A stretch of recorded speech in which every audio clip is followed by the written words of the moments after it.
আজকের দিনে বিনিয়োগকারীদের সামনে অনেক বিকল্প আছে, বিশেষ করে মিড ও স্মল ক্যাপের শক্তিশালী উত্থানের পর। আপনি কেন মিড ও স্মল ক্যাপের তুলনায় লার্জ ক্যাপ শেয়ারে বেশি বিনিয়োগ করার পরামর্শ দেবেন? ঠিক। এখন যদি আমরা রোলিং রিটার্ন দেখি, সেটা ১ বছর হোক বা ৩ বছর বা এর পরে আমাদের কাছে ৫ বছরের ডেটাও আছে, তাহলে রোলিং রিটার্ন স্পষ্টভাবে একই প্রবণতা দেখায়। কয়েক বছর মিড এবং স্মল ক্যাপ দারুণ পারফর্ম করে, আবার কিছু বছর লার্জ ক্যাপ তাদের চেয়ে বেশি ভালো পারফর্ম করে। যেখানে লার্জ ক্যাপ শেয়ারগুলো ভালো পারফর্ম করেছে, সেটা হলো পার্পল প্যাচ, আর ইয়েলো প্যাচ হলো যেখানে মিড ও স্মল ক্যাপ শেয়ারগুলো ভালো পারফর্ম করেছে।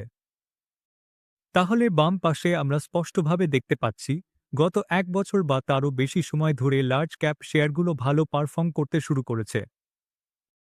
আমরা বেত্রির স্লাইডেও দেখেছি, ১ বছরের ভিত্তিতে স্মল ক্যাপের রিটার্ন প্রায় শূন্য, আর মিড ক্যাপের রিটার্ন লার্জ ক্যাপের সাথে প্রায় সমান। তাই আমরা ইতিমধ্যেই দেখতে পাচ্ছি যে লার্জ ক্যাপ ভালো পারফর্ম করা শুরু করে দিয়েছে। অন্যদিকে ৩ বছরের ভিত্তিতে ২০২১ সালের কোভিড পরবর্তী সময় থেকে মিড ক্যাপ শেয়ারগুলো এখনও ভালো পারফর্ম করছে। তাই এটা সময়ের ব্যাপার, যদি চক্রটা আবার পুনরাবৃত্তি করে, তাহলে লার্জ ক্যাপের ভালো পারফর্ম করার সম্ভাবনা বেশি। ৩ বছরের ভিত্তিতেও ভালো পারফর্ম করার প্রবণতা বেশি। যদি আমরা আবার ৫ বছরের দিকে তাকাই, তাহলেও গল্পটা একই রকম। যখনই লার্জ ক্যাপ এবং মিড ও স্মল ক্যাপের মধ্যে ফারাকটা খুব বেশি হয়ে যায়, তখন একটা ক্যাচ আপ হয়। আমরা ২০২৪ সালের শেষের দিকে ঠিক এই রকম একটা বড় ফারাক দেখেছিলাম, আর সেখান থেকেই গত ১.৫ বছরে সেই ফারাকটা কমতে শুরু করেছে। তবে ৫ বছরের রোলিং রিটার্নের দিক থেকে দেখলে এখনও কিছুটা পথ বাকি আছে। তাই এটা অনেকটা গড় অবস্থায় ফেরার মতো, যেখানে আমরা মিড ও স্মল ক্যাপকে দীর্ঘ সময় ভালো পারফর্ম করতে দেখেছি। আমরা মনে করি ভ্যালুয়েশনও দেখাচ্ছে যে লার্জ ক্যাপগুলো মিড ও স্মল ক্যাপের তুলনায় একটু ভালো অবস্থায় আছে। এখন যদি আমরা দেখি রিস্ক অ্যাডজাস্টেড বেসিসে, তাহলে দেখা যাবে যেখানে ৫ বছরের গড় রোলিং রিটার্ন সার্চ ক্যাপে প্রায় ১২.৬%, সেখানে স্মল ক্যাপে ১৩.৭% এবং মিড ক্যাপে ১৬.৩%। মূল কথা হল, রিস্ক অ্যাডজাস্টেড বেসিসে শার্প রেশিও অনুযায়ী স্পষ্টভাবে দেখা যাচ্ছে যে লার্জ ক্যাপগুলো মিড ও স্মল ক্যাপের তুলনায় ভালো পারফর্ম করছে। আসলে স্মল ক্যাপগুলো এই দিক থেকে সবচেয়ে খারাপ পারফর্ম করে।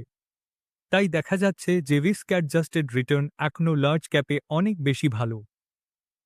সহজভাবে বললে, যখন মার্কেটে পতন হয়, তখন লার্জ ক্যাপগুলো সাধারণত ভালো পারফর্ম করে এবং এই ক্ষেত্রে সুযোগ কিছুটা রক্ষা করে, বিশেষ করে মিড বা স্মল ক্যাপের তুলনায়।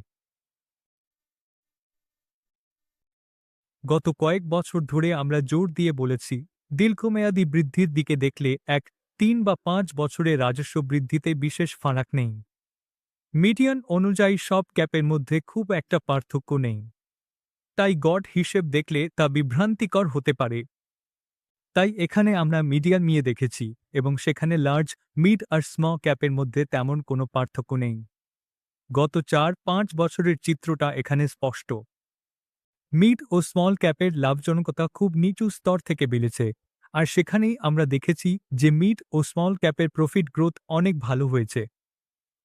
কিন্তু শেষ পর্যন্ত রেভিনিউ গ্রোথকেই সবচেয়ে বেশি ভার বহন করতে হয়। আর সেই দিক থেকে যদি সংখ্যাটা দেখেন, তাহলে দেখবেন যে লার্জ, মিড আর স্মল ক্যাপের মধ্যে বেছে নেওয়ার মধ্যে তেমন কোনো বড় পার্থক্য নেই। তাই সেই দিক থেকেও লার্জ ক্যাপগুলো যথেষ্ট ভালো স্কোর করেছে মিড ক্যাপের তুলনায়।